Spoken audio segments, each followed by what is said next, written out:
Buenos días, me alegra que de nuevo ustedes estén aquí en mi canal escuchándome y estén aprendiendo como muchos me lo han manifestado. Juan Guillermo Guerrero Méndez 320-370-0091. Recuerda que tú estás en mí, yo estoy en ti, por lo tanto nos necesitamos. En este segmento vamos a tratar la amistad, pero no como hemos ya visto algunas concepciones de la amistad entre hombres, la amistad entre mujeres, la amistad entre compadres. Pues este va a ser más bien el segmento de la amistad conyugal. A ver hasta dónde es posible lograr que los cónyuges sean amigos, amantes, cómplices y mucho más. En algún momento pues hemos tratado la amistad entre hombres y mujeres que por diversos motivos pues quieren o deben renunciar a unirse con los lazos del amor erótico. ¿Significaría esto que la amistad y el amor son por naturaleza inconciliables? Tal es así, en efecto, pues la opinión de un conocedor y aún Montaigne, pues él afirma que el alma de las mujeres, más bien él afirma que el alma de las mujeres que los hombres desposan no es bastante vigoroso porque soportan el peso de la amistad. Pues la experiencia y la tesis de los dos grandes moralistas, incluyendo a Bruguière, se ajustan al pensamiento, a las costumbres de los antiguos.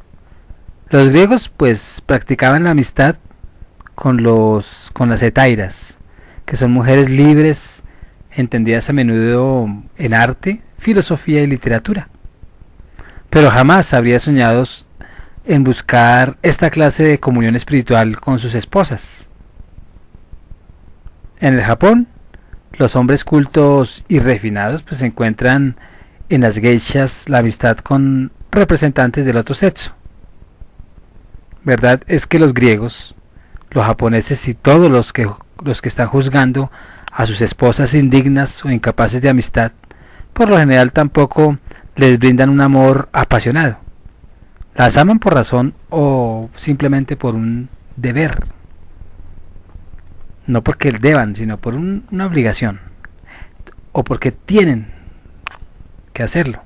Sin embargo, la amistad y el amor conyugal están muy lejos de excluirse una a otro.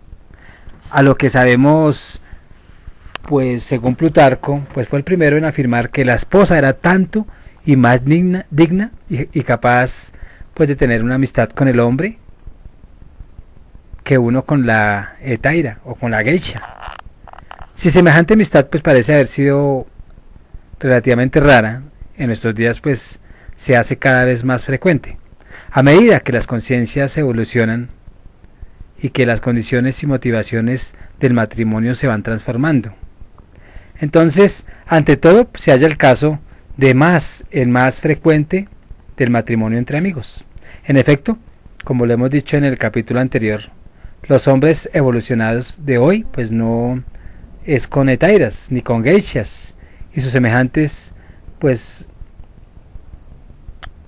son más bien con quienes buscan anudar relaciones amistosas.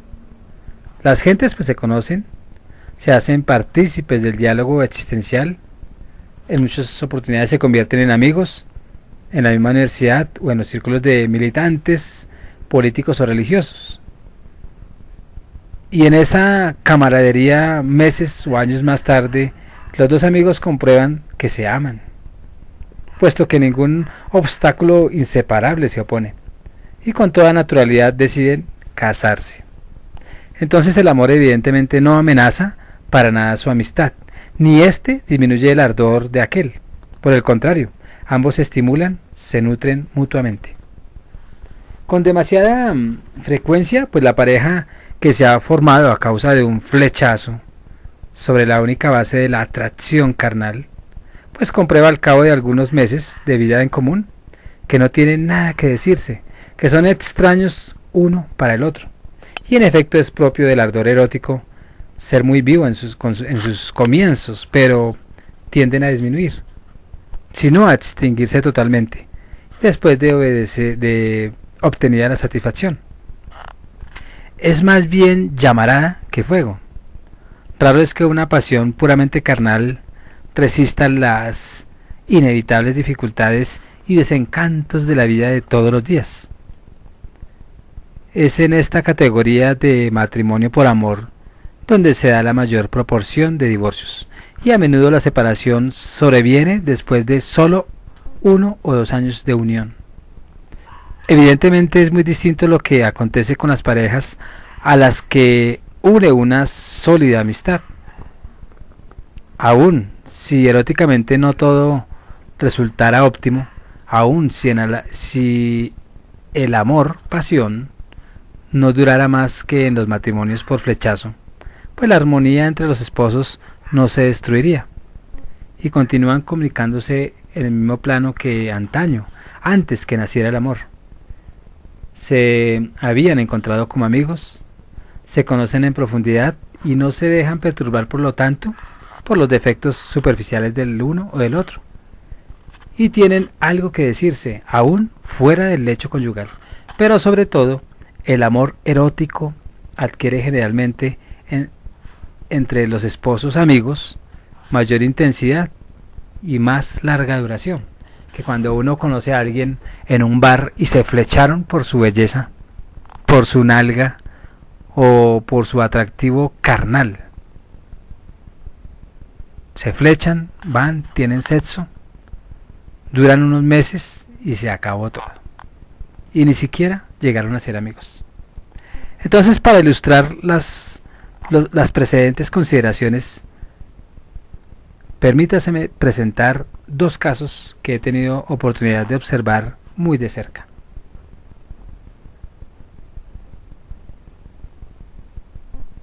Luis y Fanny se conocieron en un asalto. Asalto no quiere decir en un robo, ¿no? Bailaron toda la noche, una viva pasión recíproca los inflamó, y esa misma noche se convirtieron en amantes. Algunos meses más tarde, como la muchacha queda embarazada, pues se casan, y en ese momento sabían muy poca cosa uno del otro, pues casi no se habían interrogado acerca de sus gustos ni de sus convicciones. Se entendían sexualmente y eso les hacía o les bastaba más bien para sentirse felices juntos. Pero Ave María, la vida conyugal no transcurre solamente en el lecho. Y poco después de su matrimonio, cuando se encontraban solos, el mutismo se hacía total. Entonces, pues Luis reinició bien pronto sus salidas con camaradas de su época de soltero, sin experimentar el menor deseo de asociar a su mujer también. Y en esas condiciones, la fidelidad conyugal solo podía parecer carente de sentido. Ni uno ni el otro rechazaban las aventuras que se les brindaban, y las relaciones sexuales entre ambos esposos pues no se hicieron menos frecuente, pero en lugar de amor no expresaban más que un odio sadomasoquismo, y este les impedía separarse definitivamente, cuando después de 7 años de matrimonio Fanny recurrió a mi ayuda. Padecía, a la edad de menos de 30 años, una grave depresión nerviosa, mientras que su marido había perdido todo valor para continuar la necesaria lucha por la vida y se obsesionaba cada vez más con la idea del suicidio. Con seguridad, pues no todos los matrimonios por flechazo en los que falta la verdadera amistad, pues llegan a una situación tan dramática como la de Luis y Fanny.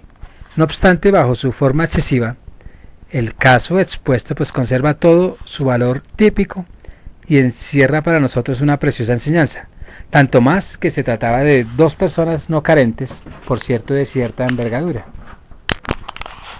Cuando conocí a otro caso, a Mauricio y a Susana, pues hace esto yo calculo unos 20 años, pues eran ambos estudiantes y desempeñaban un papel activo en un movimiento universitario religioso era un tinte religioso. Entonces se complementaban recíprocamente y ella era más intelectual, él más práctico. Entonces a menudo trabajaban juntos. Ella pues lo inició en la filosofía y en una vida espiritual más profunda. Él por su parte pues le hizo descubrir los placeres de la música y en cierta medida eran los del deporte.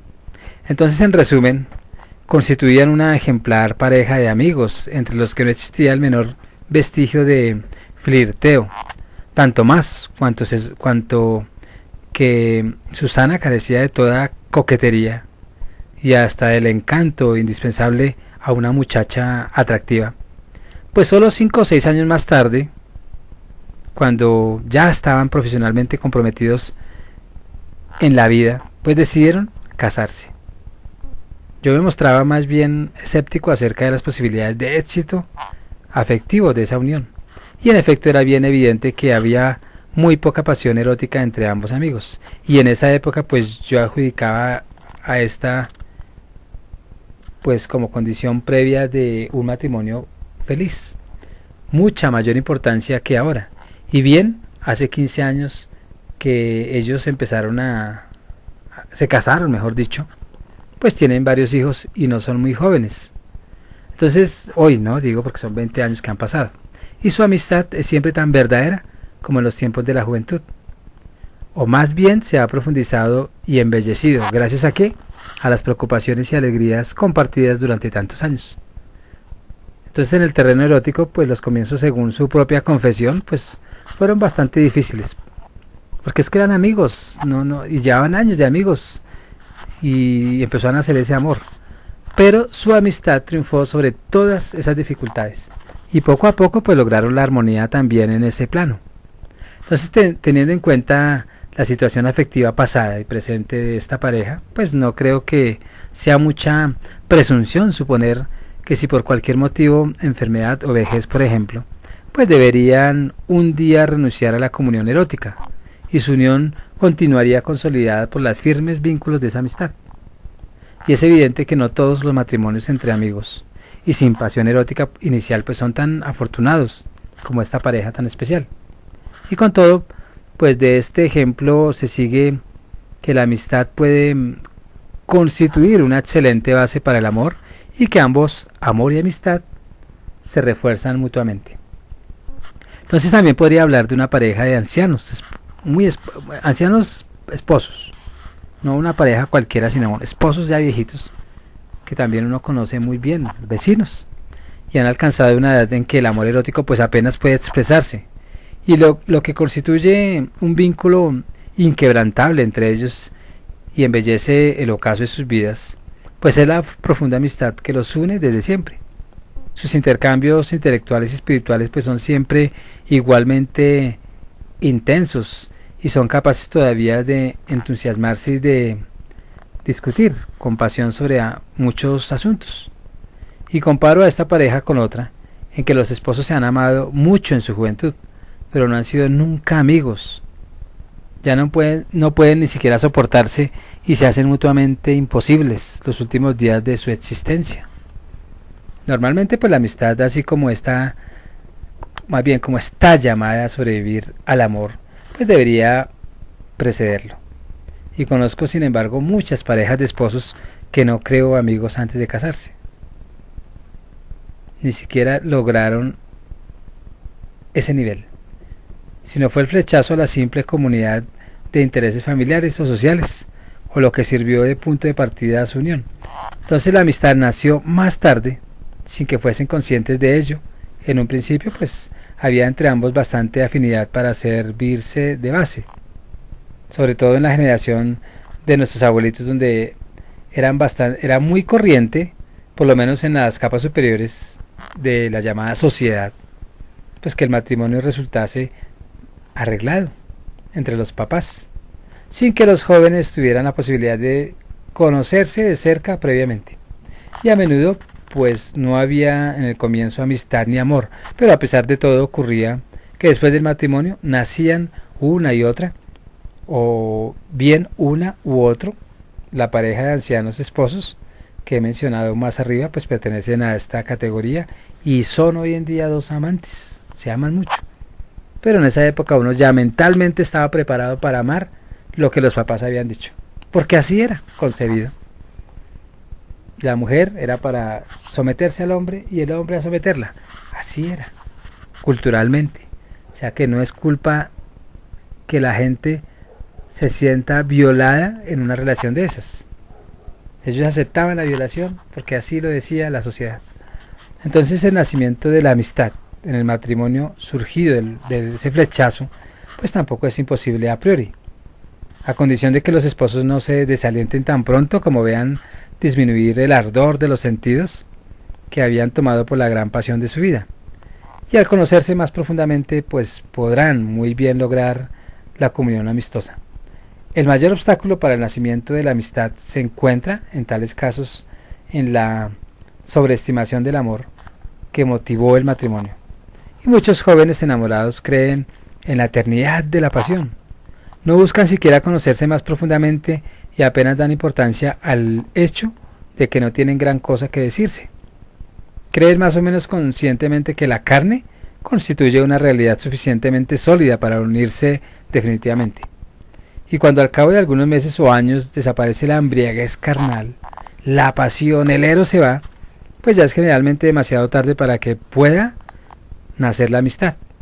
Y la acumulación de decepciones de todo orden los habrá dejado indisponibles uno respecto del otro, pues creen conocerse mutuamente, a fondo, mientras que en realidad apenas se conocen. Y son ciegos, como estuvieron al principio, por el fuego de su pasión, mientras éste duró encendido. Dejaron llevar todo por el sexo, creyendo que el sexo es lo último, en guaracha. Y de ahí no sale nada. Porque después de que falle, pues se acabó todo. Y ahí sí no sirve ni el uno ni para el otro, y se van a estar reprochando toda la vida los años que permanecieron juntos.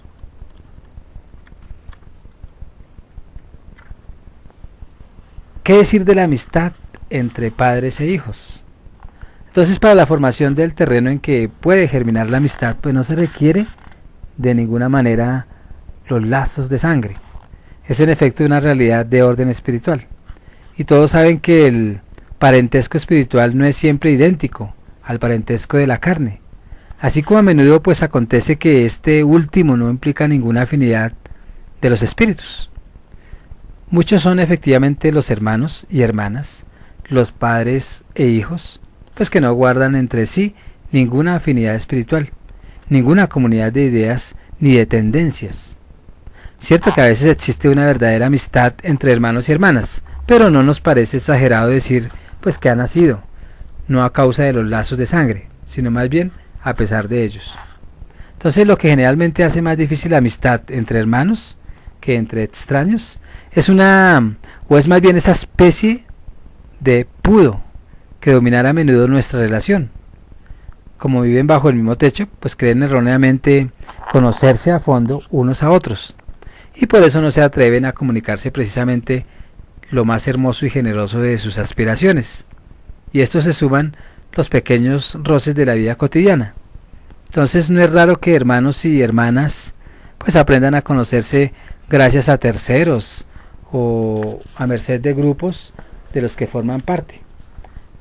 En algún momento conocí en otro tiempo pues hermanos que se tenían muy poca estima mutua a la edad de 25 años por caminos distintos pero convergentes, y se hicieron militantes del mismo partido político. Y con gran asombro pues descubrieron entonces cuánta era su comunidad espiritual y cómo desde más temprana edad les inspiraba un mismo generoso ideal, y no tardaron entonces en convertirse en grandes amigos siendo hermanos.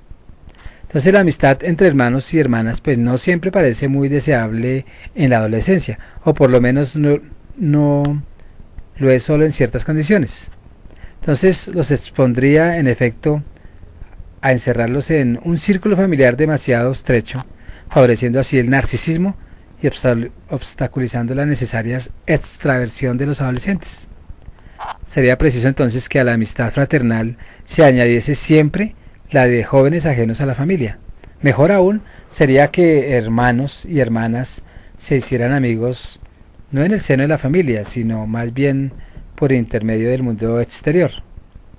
O sea, se conocieron afuera siendo hermanos, en la acción de algún trabajo común. Y las agrupaciones de jóvenes, como por ejemplo los scouts, que parecen particularmente adecuadas para favorecer el florecimiento de tales amistades, sin que de ellas surjan obstáculos para la eliminación del narcisismo juvenil. Y al comprobar que entre sus hijos existe una amistad demasiado excluyente de lazos afectivos con el mundo exterior, los padres, en lugar de felicitarse, pues deberían más bien inquietarse y tratar de poner remedio favoreciendo sus contactos con otros jóvenes. En tiempos no muy lejanos, pues la cuestión de la amistad entre padres e hijos ni siquiera se planteaba.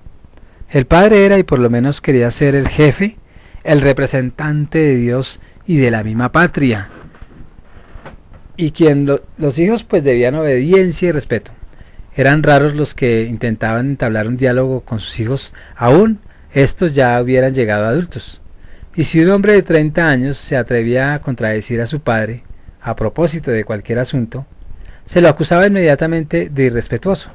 Conozco todavía familias bien en que en la mesa solo el padre era el que mandaba y el que hablaba.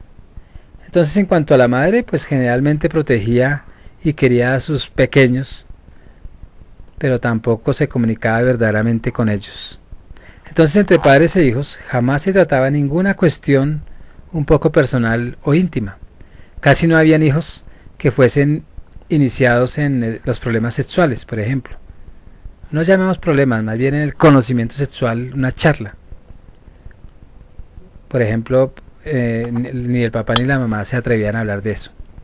Y la víspera del casamiento, pues la madre decía a lo sumo a su hija, con gran rubor y confusión, que debía permitir todo lo que el hombre quisiera, porque entre marido y mujer no había pecado en eso, así como en eso, como si el sexo fuera algo vergonzoso. Entonces el padre, cuando quería mostrarse particularmente abierto, pues daba a su hijo, en esta misma ocasión, antes de casarse, pues algunas indicaciones útiles para que la joven pareja no tuviese un bebé demasiado pronto. Muchas personas que pasan la cuarentena, y no más pocos jovencitos con los que he conversado acerca de sus relaciones con sus padres, pues me han confesado que no han tenido jamás con estos verdaderos intercambios y que no han hablado nunca con ellos de hombre a hombre o de mujer a mujer sobre religión o política o arte o literatura. No había amistad, papá e hijos. En general, pues su padre se habría contentado con proclamar más o menos peremptoricamente pues sus propias ideas, no admitiendo que uno de sus hijos pudiera replicarle o tener otra idea. Recuerdo la consternación y el escándalo de cierta rica familia burguesa aquí en Bogotá al enterarse de que uno de sus hijos de más de 30 años de edad pues se había afiliado al partido contrario al de papá, y nadie en la casa pues se había dado cuenta de que tuviese esas ideas tan contrarias, ¿no?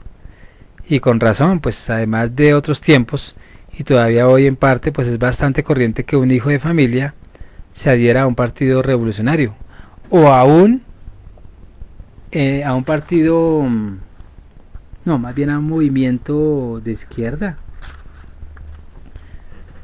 y poco conformista, menos por íntima convicción que por reacción contra el autoritarismo paterno, aunque muy a menudo él mismo fuera inconsciente de las verdades motivacionales de su actitud.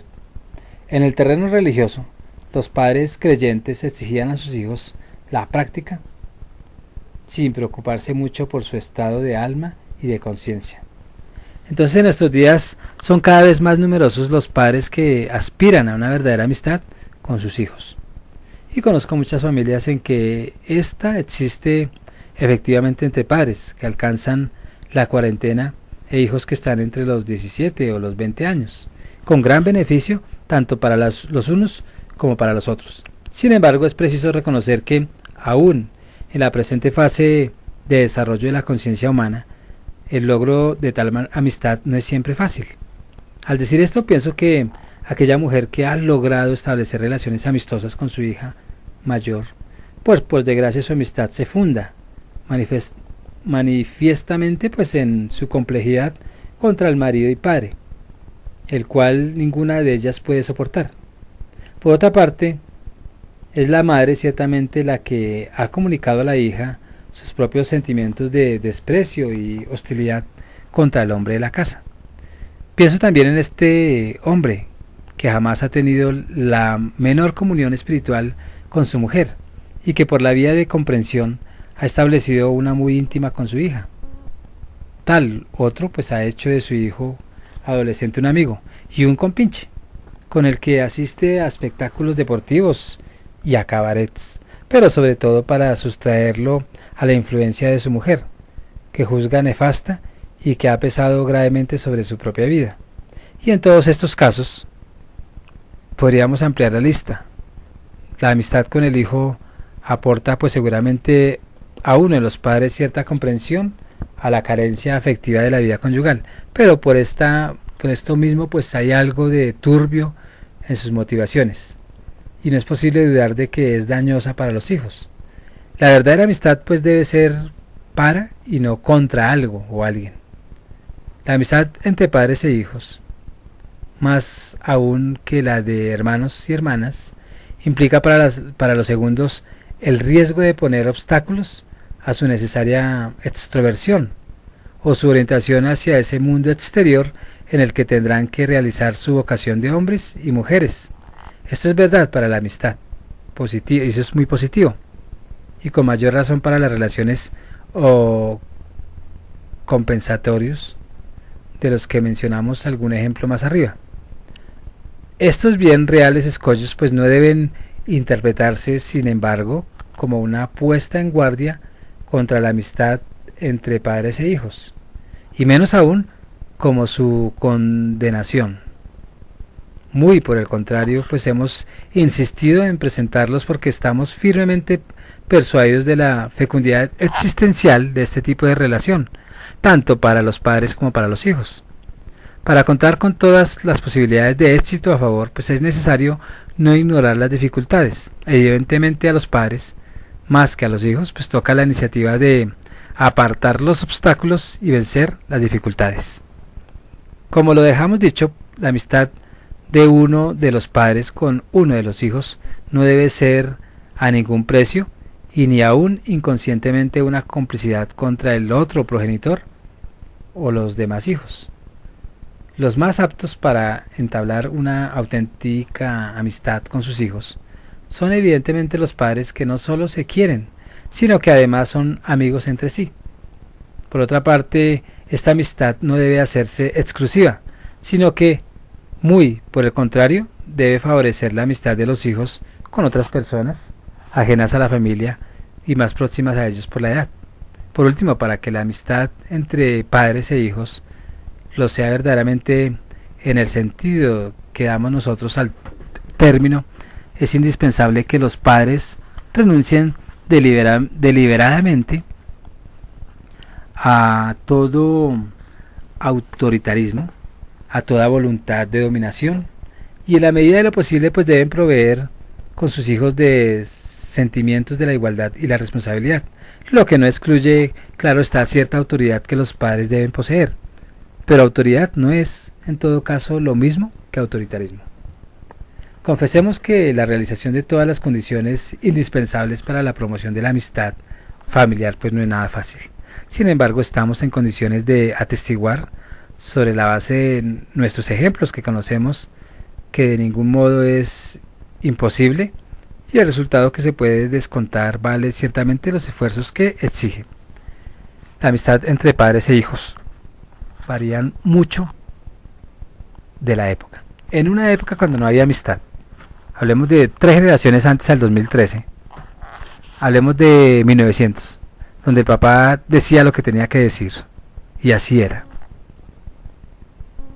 Y no se podía cambiar, digamos así, el concepto del padre.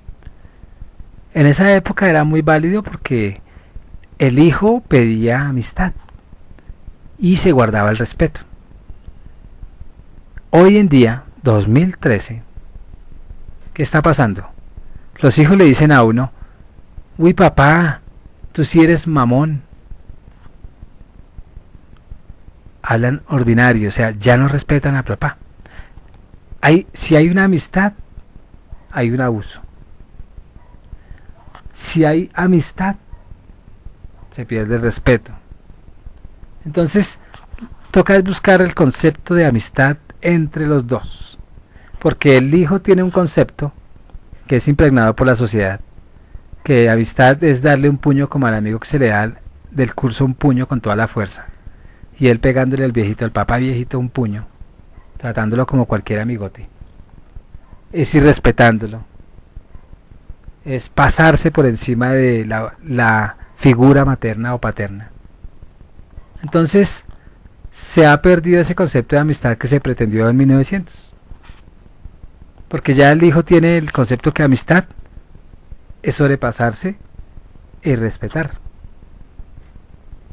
Y el papá, como no se deja de respetar, entonces hay una contraposición de conceptos y el hijo no va a entender, porque él tiene otro concepto de amistad. Un caso que conocí, el papá, eso hablemos de hace 15 años, el papá iba con los hijos siempre a tomar, compartían, qué amistad tan bonita. Hoy en día los hijos son borrachos, el hijo robó al papá, harta plata, no digo cuánto, y hoy en día son enemigos. Porque hubo un abuso de amistad, o sea, hay generaciones que son tan ordinarias como la que estamos viendo en el 2013, que los muchachos son muy ordinarios, y la misma emisoras como la Mega aquí en Colombia, y otras emisoras, están degradando el idioma, están degradando la palabra, están degradando la comunicación, porque son ordinarios. Entonces los muchachos, con esa influencia, están simplemente repitiendo lo que los medios dicen, porque para ellos es una verdad. Si lo dicen los medios, pues porque yo no lo voy a creer. Y ya esa amistad que se proclamaba en 1900, ya hoy no hay amistad. Ahí es ¿cómo es? Enemistad. Entonces, toca más bien volver a la concepción de qué es amigo. ¿Qué se entiende por amigos? Aquellas personas o aquella persona, hombre o mujer, voy a dar mi concepto, que tiene un afecto por el otro y lo respeta, le es fiel, comparte con él, le colabora, es solidario y no lo deja nunca solo, y más.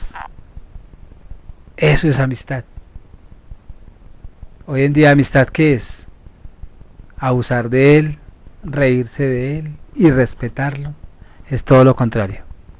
Entonces, unifiquemos conceptos de amistad, pero dentro de el concepto que hace hombres virtuosos. Se despide Juan Guillermo Guerrero Méndez, 320-370-0091. Recuerda que tú estás en mí, yo estoy en ti, por lo tanto nos necesitamos. Muchas gracias.